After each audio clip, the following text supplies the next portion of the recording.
দর্শক, কুরবানি প্রথা হচ্ছে পৃথিবীর একটি অন্যতম নৃশংস, বর্বর ও আদিম প্রথা। আমার বলতে দ্বিধা নেই, বর্তমান বিশ্বে যতগুলো ধর্ম আছে তার মধ্যে যতগুলো উৎসব আছে, সবচেয়ে বেশি নিষ্ঠুর, নৃশংস এবং বর্বর উৎসব হচ্ছে এই ঈদুল আজহা বা কুরবানি ঈদ। এই দিনে আহ, যে পরিমাণ পশুর উপর গণহত্যা চলে, এটাকে গণহত্যাই বলা যায়। কারণ মানুষের চাহিদা আছে, মানুষের প্রোটিনের দরকার পড়ে, এই জন্যে মানুষ পশু হত্যা করতে বাধ্য হয়। কিন্তু এটি রীতিমতো একটি উৎসব, তাদের কাছে এটি একটি উৎসব। তারা পশুকে কুরবানি দেয়, কুরবানি দেয় অর্থাৎ হত্যা করে, উৎসব করে, উৎসবের মাধ্যমে তারা পশু হত্যা করে। আমি ব্যক্তিগতভাবে আমি এই ধরনের বিষয়ের সাথে অভ্যস্ত নেই। আমি রক্ত একদমই সহ্য করতে পারি না। আমি এই যে কাঁচা মাংস, মানে এগুলা আমি সহ্য করতে পারি না। আমি যখন দেশে ছিলাম, আমি লাস্ট 10 ইয়ার্স আমি কিন্তু এই কোরবানি ঈদের দিন সকাল থেকে রাত পর্যন্ত আমি বাসা থেকে বের হতাম না। কারণ রাস্তাঘাটে আপনি যেখানেই যাবেন সেখানেই রীতিমতো রক্ত গঙ্গা, মানে এরকম হতো যে অনেক সময় ঈদের দিন বৃষ্টি হয় এবং বৃষ্টির পানিতে সমস্ত রক্ত যখন ধুয়ে রাস্তা দিয়ে যেত, এবং আপনারা জানেন ঢাকার রাস্তায় অনেক সময় জলাবদ্ধ পরিবেশ তৈরি হয়, সেখানে রীতিমতো রক্তের নদী বয়ে যায়। আপনি তখন স্বাভাবিক একজন মানুষ, একজন স্বাভাবিক সুস্থ মানুষ রাস্তাঘাট দিয়ে যখন হেঁটে যাবে, তার চোখের সামনে হয়তো একটি গরুকে উল্টা করে ঝুলানো, তার গায়ে হয়তো চামড়া নেই, একটি ছাগলকে উল্টা করে ঝুলানো, অত কোথাও দেখবেন আপনি একটি খাসির মাথা, কোথাও দেখবেন একটি গরুর মাথা। এগুলা কোনো সুস্থ স্বাভাবিক মানুষের পক্ষে এগুলা সহ্য করা কঠিন। হ্যাঁ, উন্নত দেশগুলাতে, পশ্চিমা দেশগুলাতে কিভাবে হয়? সেখানকার মানুষ তো মাংস খায়, সেখানকার মানুষ তো বিফ খায়, মাটন খায়। তাহলে সেগুলা কিভাবে হয়? সেগুলার একটা প্রসেসিং আছে। এইভাবে মানে পাবলিক প্লেসে উৎসব করে, জবাই করে কখনোই কোনো দেশে এভাবে কিন্তু মাংস উৎপাদন করা হয় না। মানুষের চাহিদার কারণে এই সমস্ত প্রাণীদের থেকে মানে কমার্শিয়ালি মাংস উৎপাদন করা হয়। কিন্তু সেটা একটি ভিন্ন প্রসেসের মাধ্যমে করা হয়। আমি নিজে কোনো ধরনের রেড মিট আমি খাই না। আমি গরুর মাংস খাই না, আমি ছাগলের মাংস খাই না, আমি শুধুমাত্র মুরগির মাংসটা খাই, আমি ডিম খাই, এগুলোই আমার প্রোটিনের উৎস। তবুও আমি আমি চেষ্টা করছি একদমই ভেজিটেরিয়ান হয়ে যাওয়ার জন্যে। কোনো ধরনের মাংস বা প্রাণীজ প্রোটিন যেটা, সেটা আমি পরিহারের চেষ্টা করছি। কিন্তু আসলে এটি একটি লম্বা প্রক্রিয়া, শরীরকে অভ্যস্ত করতে হয়। দেখুন, এই যে কোরবানির যে ইতিহাস, আমরা ছোটবেলা থেকে যে ইতিহাস পড়ে এসেছি, এই যে আব্রাহাম বা ইব্রাহিম, যেটির কথা কিন্তু অন্য আব্রাহামিক ধর্মেতেও বলা আছে, কিন্তু সেখানে একটু পার্থক্য আছে। ইসলামে বলা হয়েছে আব্রাহামের পুত্র ইসমাইলকে স্বপ্নযোগে ইব্রাহিমকে দেখানো হয় যে তার পুত্রকে কুরবানি দেওয়ার জন্য। যখন সে কুরবানি দিতে যায়, সেই সময় ইসমাইলের জায়গায় অন্য একটি প্রাণী কুরবানি হয়ে যায়, এরকম একটি কথা প্রচলিত আছে এবং ধর্মগ্রন্থেও এটি উল্লেখ আছে। একইভাবে অন্যান্য আব্রাহামিক রিলিজিয়নের সেসবেও একই ধরনের কথাই বলা আছে, কিন্তু সেখানে ইসমাইলের জায়গায় ইসহাকের নাম উল্লেখ আছে। যেটাই থাকুক, ইসহাক হোক বা ইসমাইল হোক, এই যে ইব্রাহিম বা আব্রাহাম, এই লোক তো সাইকোপ্যাথ। আপনি এ ধরনের ঘটনা যদি এখন ঘটতো, আধুনিক যুগে এরকম যদি কোনো ঘটনা ঘটে যে একজন বাবা তার সন্তানকে কোনো একটি অলৌকিক বাণী সে পেয়েছে, স্বপ্নযোগে কোনো একটি কিছু সে দেখেছে, তো তার সন্তানকে সে আহ, জবাই করে ফেললো, এটা কি কোনো সুস্থ স্বাভাবিক মানুষের কাজ হতে পারে? আপনি চিন্তা করুন, একজন একজন বাবা, আমি আমি নিজে এখনো বাবা হইনি, তবে যারা আমার ভিডিও দেখছেন তাদের মধ্যে যারা পিতা, অর্থাৎ সন্তানের বাবা আছে, তারা চিন্তা করুন যে এটা কি কখনো, মানে কোনো সুস্থ স্বাভাবিক মানুষের পক্ষে এ ধরনের কাজ করা সম্ভব? এ ধরনের ঘটনা কিন্তু বাংলাদেশে ঘটেছে। এই তো কয়েক বছর আগেই আমি পত্রিকায় পড়েছিলাম যে একজন বাবা তার সন্তানকে হত্যা করেছিল। সে স্বপ্নে আদেশ পেয়েছিল, সে নাকি স্বপ্নে আদেশ পায় তার সন্তানকে তার হত্যা করতে হবে, এবং সে সেই কাজটি করেছিল।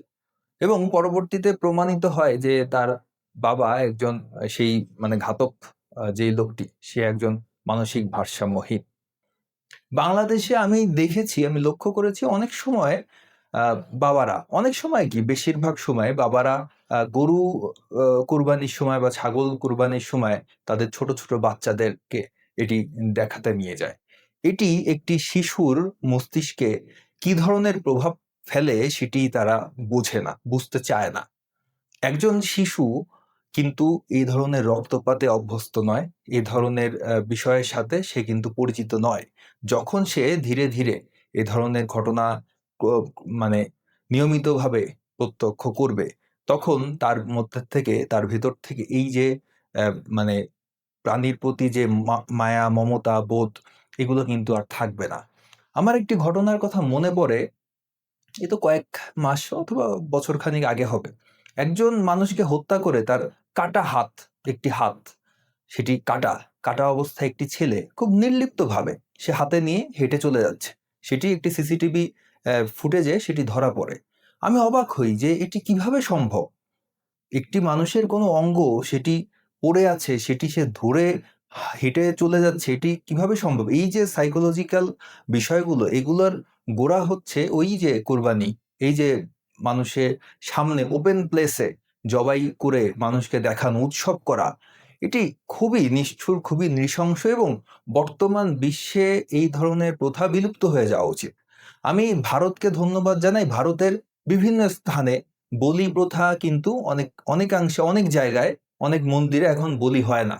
একদম ঘোষণা দিয়ে বলি প্রথাকে বন্ধ করে দেওয়া হয়েছে, এটিকে অমানবিক বলা হচ্ছে। আমি আমার অনেক পরিচিত হিন্দু বন্ধু বান্ধবকে দেখেছি যে বলি যে প্রথাটা আছে সেটির সমালোচনা করতে, তীব্র সমালোচনা করতে আমি দেখেছি। কিন্তু আমার পরিচিত কোনো মুসলিম ভাই বোনকে আমি কখনোই দেখিনি যে কোরবানি প্রথার সমালোচনা করতে। আপনারা যদি আপনার পরিচিত কাউকে এরকম দেখে থাকেন তাহলে কমেন্টে জানাতে পারেন। কোরবানি উপলক্ষে পশুর উপর যেই অত্যাচার নির্যাতন ঘটনার কথা আমি বলছি, সেটা শুধুমাত্র যে তাকে নৃশংসভাবে জবাই করে হত্যা করা, এর মধ্যে কিন্তু সীমাবদ্ধ নয়। আমি নিজে দেখেছি যে ট্রাকে করে যখন এই গরুগুলাকে গ্রাম থেকে ঢাকায় নিয়ে যাওয়া হয় বা কোনো বড় শহরে নিয়ে যাওয়া হয়, এরা প্রবল রোদে তারা হিট স্ট্রোক করে মারা যায়। এমনকি এরকম এরকম ঘটনাও মানে হয় যে এই যে গরুগুলাকে মোটা তাজা করার জন্যে তারা বিভিন্ন ধরনের ইনজেকশন, বিভিন্ন ধরনের ওষুধপত্র খাওয়ায়, বিভিন্ন ধরনের ফিড খাওয়ায়। এতে করে এই ধরনের পশুগুলার, গরু বা ছাগলের কিডনি ফেইল হয়। কিডনি ফেল হয়ে পুরা শরীরে কিন্তু পানি জমে যায়। পানি জমে তাদেরকে বেশ হৃষ্টপুষ্ট মোটাসোটা দেখায়। এই অবস্থায় সে তীব্র যন্ত্রণা ভোগ করে। তাকে জবাই তো করবেই, তার আগে পর্যন্ত তাকে তীব্র যন্ত্রণা ভোগ করানো হয়। এই কুরবানি ঈদ নাকি ত্যাগের শিক্ষা দেয়, মানে ত্যাগের মহিমায় উদ্ভাসিত তারা বলে। এটা কিরকম ত্যাগ? একটা পশুকে আমি বাজার থেকে কিনে আনলাম, তাকে আমি জবাই করে দিলাম, তাকে কুরবানি দিয়ে দিলাম, এটা ত্যাগ? এটা কেমন ত্যাগের শিক্ষা হলো? শুধু গরু ছাগল বা ঈদুল আজহা নয়, বাংলাদেশের বিভিন্ন সময় আমি দেখি যে মানুষ পাখি শিকার করে, অতিথি পাখিদের শিকার করে। এবং এটাই শুধু বাংলাদেশে নয়, বিভিন্ন স্থানে বিনোদনের উদ্দেশ্যে মানুষ শিকার করে।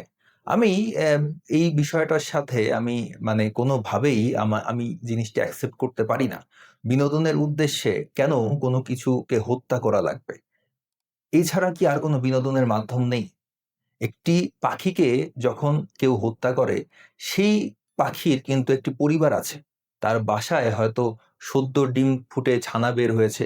সেই ছানাগুলো অপেক্ষা করছে কখন তার মা, কখন তার বাবা মুখে করে খাবার নিয়ে যাবে তাদের খাওয়ানোর জন্যে। তো আপনি কিন্তু সেই শুধু একটি পাখিকে হত্যা করছেন না। আপনি তার পুরো পরিবারকে হত্যা করছেন।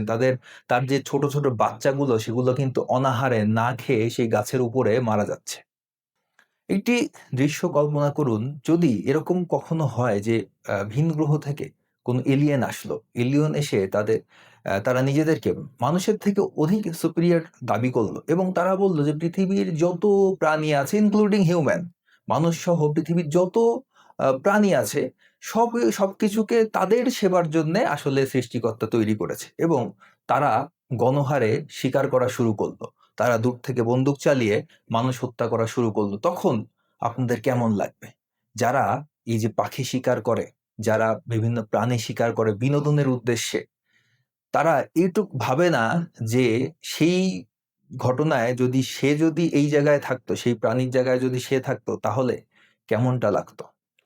আমার বন্ধুদের প্রতি আহ্বান, অনেকেই আমাকে বলেন যে ভাই আমি তো আহ, আসলে ধর্মকর্ম সেভাবে পালন করি না, কিন্তু অনেক সময় বাধ্য হয়ে আমাকে নামাজ পড়তে যাওয়া লাগে, বিশেষ করে জুম্মার নামাজ পড়তে যাওয়া লাগে, ঈদের নামাজ পড়তে যাওয়া লাগে। তো তাদের কাছে আমার অনুরোধ থাকবে যে আপনারা বাধ্য হয়ে যদি নামাজে যানও, কিন্তু এই ধরনের প্রথা, এই ধরনের নিষ্ঠুর নৃশংস প্রথাকে সম্পূর্ণরূপে অ্যাভয়েড করার চেষ্টা করুন। এগুলার প্রতিবাদ বাংলাদেশে আসলে করে কোনো লাভ নেই। বাংলাদেশে আইন করে এগুলাকে নিষিদ্ধ করা বা প্রাণীর প্রতি যে প্রাণীর যে একটি অধিকার আছে সেটি প্রতিষ্ঠা করা, সেটি অ্যাকচুয়ালি সম্ভব নয়। কিন্তু আহ, এই ধরনের দৃশ্য থেকে, এই যে বর্বর নৃশংস যে দৃশ্যর অবতারণা ঘটে ঈদের দিন, সেগুলো থেকে আপনাদের নিজেদের সন্তানকে, নিজেদের শিশুদেরকে বিরত রাখুন, দূরে রাখুন। তারা যেন এই ধরনের দৃশ্য না দেখে। একজন শিশুর মনে এই ধরনের ঘটনা কিন্তু ভয়াবহভাবে দাগ কেটে যায় এবং সেটি তার ভবিষ্যতের জন্যও কোনো উপকার কিন্তু বয়ে আনে না। সকলকে ধন্যবাদ ভিডিওটি দেখার জন্য। যারা ভিডিওটি দেখছেন তাদেরকে অনুরোধ করব ভিডিওটি পারলে শেয়ার করুন, লাইক করুন, কমেন্ট করুন। সকলকে ধন্যবাদ। সকলে সুস্থ থাকুন, ভালো থাকুন।